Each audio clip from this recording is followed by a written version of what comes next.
Nelson Mandela was a terrorist, according to Margaret Thatcher and Ronald Reagan.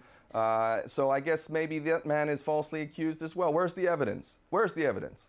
But isn't this changing the ground rules? I mean, this is in terms of what these people... Changing the ground rules? What do you know about AHH? What do you know about what they're doing? It's not my job to go and spend time investigating every activity of every person that I deal with. I stand by what I've done, and I am proud to have stood shoulder to shoulder with my brothers from IHH and around the world who did the right thing, and who with refused Hamas? to accept the unacceptable. And with Hamas? And Hamas, you know what? The IRA is now part of the government in Ireland, but they were the terrorists of their day as well. If Hamas had been allowed an opportunity to give the political chance, the political process an opportunity, maybe they would not be involved in violent resistance as they are. But however, why they have never been given an opportunity and think this is double standards. I mean, just as... No double standard. Well, in terms of the way you were talking about what Israel does and what you're talking about Hamas does, people were critical of the IRA when it did what it did, and it was only when it turned to political means that it was deemed acceptable. Amnesty says of Hamas that it engaged in a campaign of abductions, deliberate and unlawful killings and torture. I do not stand by anyone or any institution that violates human rights. However, what I will say, Hamas does? Yes, I do, and I will say absolutely 100%, without reservation, I support the right of self-defense without any doubt. I would be involved myself in violent resistance if I were a citizen of Palestine or Iraq or Afghanistan. And if I were a citizen of the United States or Britain and someone from halfway around the world came into my country and started stealing my land and killing my family, guess what? I would defend my country as well. So I absolutely 100% defend the right of self-defense, and I will never shy away from that. I will not join the long list of embarrassments who condemn terrorism while forgetting to acknowledge that the biggest terrorist on the planet is the United States government for all of its terrorism around the world. Do you accept that Israel has a right to defend itself? Absolutely, every country does, and that's exactly why the hypocrisy and the lies of Israel are so transparent. Are you telling me we don't have the right to defend ourselves? When I saw dead bodies on that ship and we were hitting people with bars and sticks, we don't have the right to defend ourselves, but they do they? Hamas doesn't recognize the right of Israel to exist. You know what that sounds like to me? That sounds like the African National Congress and Nelson Mandela refusing to accept apartheid and recognize apartheid. I say that Israel, if it wants to be a genuine partner in any kind of peace, needs to destroy its whole ideology of Zionism. Zionism that makes other people goyim, who do not deserve to be in the Holy Land. That's the real problem. If Israel will embrace every people, including Palestinians, equally, human rights respected across the board, then I would challenge Hamas to change its charter and say we will acknowledge Israel. But until that time, I see no difference between Nelson Mandela and Hamas in refusing to accept apartheid or the Zionist Israeli state. The Israeli government, their first job is to defend their citizens. They have rocket attacks from Gaza. They have intercepted, in 2009, the Frankop holding hundreds of tons of war material for Hezbollah. In 2002, the Karine A holding dozens of tons of weapons for Hamas, sailing to Gaza from Iran. They are trying to defend their right to exist. That is why their argument is it's self-defense. And if you believe that, then I've got some swampland in Florida to sell you as well. If you wanted peace and you carried out the policies of Israel, then you'd have to believe that these people are the biggest idiots ever. It's like America saying it wants peace, yet conducting state-sponsored terrorism in Iraq and Afghanistan. That's a lie. Israel is lying. They don't want peace because because lying when they say there was no humanitarian aid on the ship? Peace for Israel, to them, and the Zionist agenda is the end of the Zionist project. They don't want peace. It's a lie. It's an absolute lie. And the policies, to any thinking person, reflect that. I can't speak for Hamas. I think that what I do know about Hamas is that they've actually done something to help their people. And they have also, I think, helped to give ammunition to their enemies by violating human rights and not doing everything that they should do to respect the rule of law. I'm not going to sit here and defend Hamas any more than I'm going to defend anyone who violates human rights. However, Hamas has done a lot to help its people, and for that it has to be given credit. And it also cannot be bought. And do you not think that the Israeli people would say that of their own government? They elected it. I actually think that the Israeli government is a reflection of the propaganda that has made the Israeli people so ignorant of the facts. Or defensive. They are under constant rocket attack. They feel that they How many people have the rocket attacks killed? These are glorified fireworks against the fourth largest military in the world with the latest technology and weapons of mass destruction. 3,000 rockets out of Gaza in the last 3 years. 3,000 rockets that killed how many people?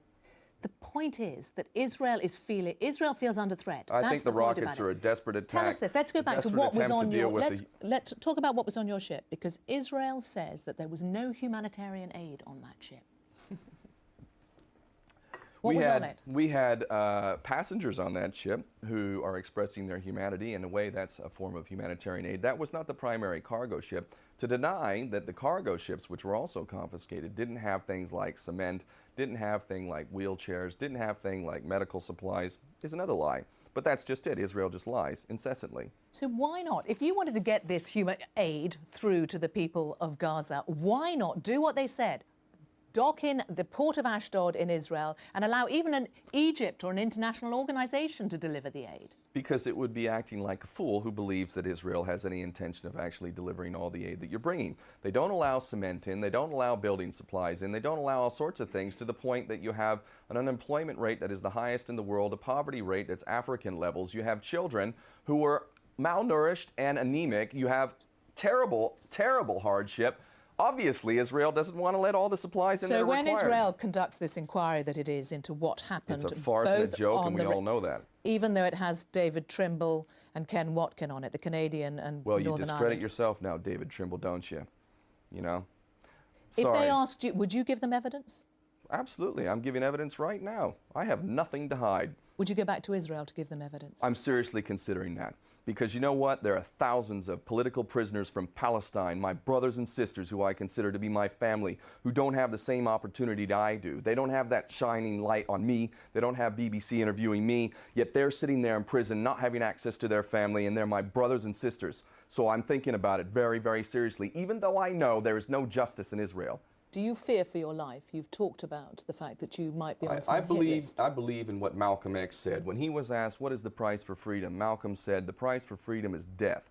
And if you're not willing to pay that price, then don't use that word in your vocabulary. And did you think you were going to die? Did you think you were going to die when you were on the Mavi Marmara? No, I thought we need to defend this ship. We need to succeed in this mission. We need to end this blockade. That was what was running through my thoughts.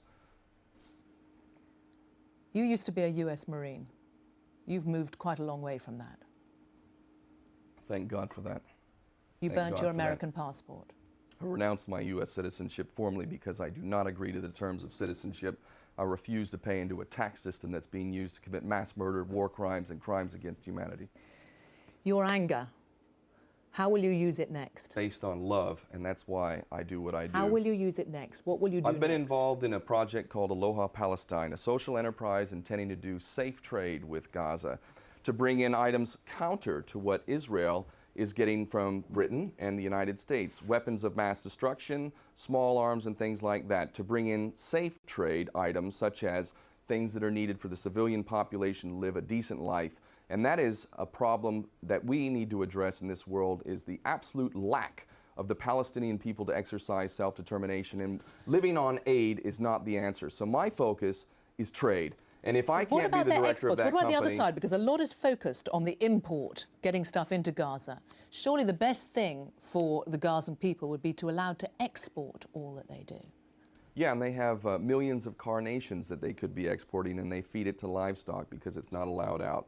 So, is that a security measure from Israel as well? So what do you do next? Is it another trip on a ship in to try to break the naval blockade, which will stay? You know, I have a family. I'm a father. I have a beautiful son, a beautiful wife, and I have some responsibility to them, but I have a greater responsibility to the world that I live in. I don't know that it's possible for me to not be on the next flotilla, and I'd really like to say publicly right now, Hugo Chavez, you need to be on that flotilla. Nelson Mandela, if you can possibly do it, you need to be on that flotilla. Anyone who's serious, who has any real influence in this world, who really cares about justice, you need to be on that flotilla. We will end this blockade, and that's where I intend to be, on that next flotilla. The chances of any of them going on that flotilla presumably were reduced when there was violence. Do you feel in any way responsible on the behalf of those on the ship for the violence that came from it? I feel responsible for defending that ship and the mission, which was intended to protect innocent civilians who are being collectively punished in a policy which would only be considered insane by any thinking, compassionate person. So it was worth it? It was absolutely worth it. We need to do it again. Ken O'Keefe, thank you for coming on Hard Talk. Thank you.